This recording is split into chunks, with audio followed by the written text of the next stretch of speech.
नमस्कार दोस्तों, गोल्फोस एक्सटेंशन पे नए लॉन्च का बहुत बढ़िया रिस्पांस आ रहा है। माल रेवड़ियों की तरह उठ रहा है, मूंगफली रेवड़ी जैसे निकलती है वैसे जा रहा है। बहुत दिनों से बहुत लोगों को इसका इंतज़ार था।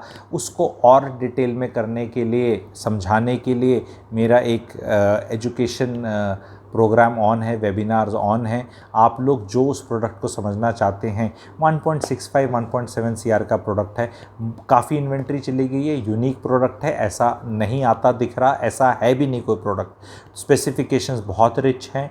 एंड जो भी गोल्फ कोर्स एक्सटेंशन के दीवानों, जब तक जो दीवाने थे और कह रहे थे भाई साहब 1.5 to 2 के बीच में चीज़ आए तो बता देना।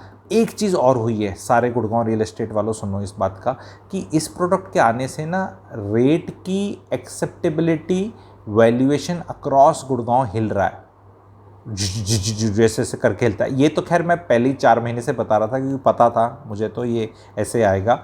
एंड उससे लोग बाकी प्रोजेक्टों में भी जो चक्कर काट के आ गए थे और ये छी ये तो दूर है, ये तो रोड नहीं है, ये तो ऐसे है वैसे है, जो ऐसा करके आ गए थे वो दोबारा फिर पूछने लग गए भाई साहब वो उसके बारे में बताओ। और उसकी प्रिडिक्शन मैं और बताता हूँ। इस प्रोजेक्ट को तो कवर करूँगा ही करूँगा, बाकी और प्रिडिक्शन भी सुन लो क्या हो रहा है। बाकी जगह भी रेट बढ़ रहे हैं। अब एक तरह तो है कि रिसेशन आया, वो यूएस में आया, ठीक है। रिसेशन की डेफिनेशन आज तक किसी को ढंग से पता नहीं। लोग कहते हैं नेगेटिव ग्रोथ। अगर नेगेटिव ग्रोथ है तो इन्फ्लेशन का क्या होगा? इन रियल ग्रोथ नेगेटिव बोल रहे हो या एब्सोल्यूट नंबर? कि भाई इन्फ्लेशन 7% है और जीडीपी ग्रो कर रहा है 5%, तो फिर ये तो -2 हो गया, या जीडीपी ही -3 है? यह आप मुझे कमेंट सेक्शन में बताओ, अर्थशास्त्रियों जिनकी नॉलेज है, कि रिसेशन की डेफिनेशन कोई लिख दे नीचे। जो वर्ड तो बहुत यूज़ करते हैं सब, रिसेशन, यूएस रिसेशन। रिसेशन क्या है? और ये 1 क्वार्टर का नेगेटिव ग्रोथ है या 2 क्वार्टर का है या 3 क्वार्टर का है? ये भी लिख दे।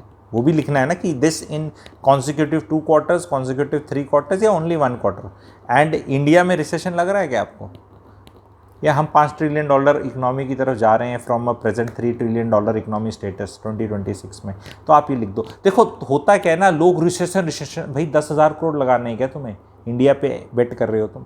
हालांकि करना चाहिए बिल्कुल, लेकिन ये 1-1.5-2 करोड़ की चीज़ लेनी है, उसमें मैक्रो इकोनॉमिक्स की चर्चा हो रही है जो पता भी नहीं, ठीक है। मतलब मैं किसी का मजाक नहीं बना रहा, मैं सिंपल सा चीज़ लिख रहा हूँ। रिसेशन की डेफिनेशन लिखो, क्योंकि अच्छों को नहीं पता है, सब अपनी अलग अलग बताते हैं, ये भी फैक्ट है। आप बोलोगे मेरी वाली भी, मतलब हो सकता है किसी और को गलत लगे, मेरी वाली जो डेफिनेशन है ये किसी और को गलत लगे, क्योंकि नेगेटिव तो बोल दिया। कौन से वाला नेगेटिव? 2 तरह के जीडीपी होते हैं, नॉमिनल जीडीपी होता है, एक रियल जीडीपी होता है। रियल जीडीपी जो होता है वो नेट जीडीपी होता है, इन्फ्लेशन एडजस्टेड। तो इन्फ्लेशन हाई है तो बताओ, ठीक है। तो कहाँ हम बात कर रहे थे? 63A सेक्टर वाले की, और इन्फ्लेशन पे आगे, इकोनॉमिक्स पे आगे। यही मज़ा है इस चैनल का। नहीं तो आते ही एक साइट विजिट करा दो, ब्रोशर दिखा दो भाई साहब, तो थोड़ा इंटेलेक्चुअल बनाना पड़ता है ना। जो डिसीजन मेकिंग सिर्फ एक चीज़ पे थोड़ा ना होती है। अब चक्षु खुल रहे हैं भाई साहब, कमरा ये अच्छा, इतने का, अच्छा गोल्फ कोर्स रोड तो है, अच्छा वो वाला बताना, द्वारका एक्सप्रेस ठीक है। अब वैल्यू कहीं और लगने लगी। वो तो 4 साल बन नहीं रहा था आपके हिसाब से द्वारका एक्सप्रेस वे, की 4 साल और नहीं बनेगा, 6 साल और नहीं बनेगा, कई लोग ऐसे बोलते भी हैं, ठीक है।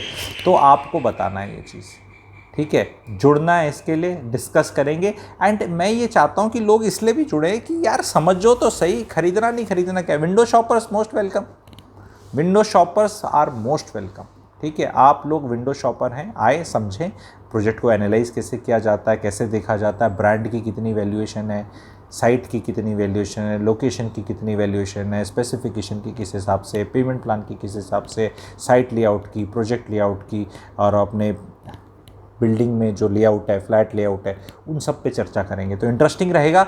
आपको मुझे व्हाट्सएप करना है SG, जिनने नहीं करा। Thank you very much.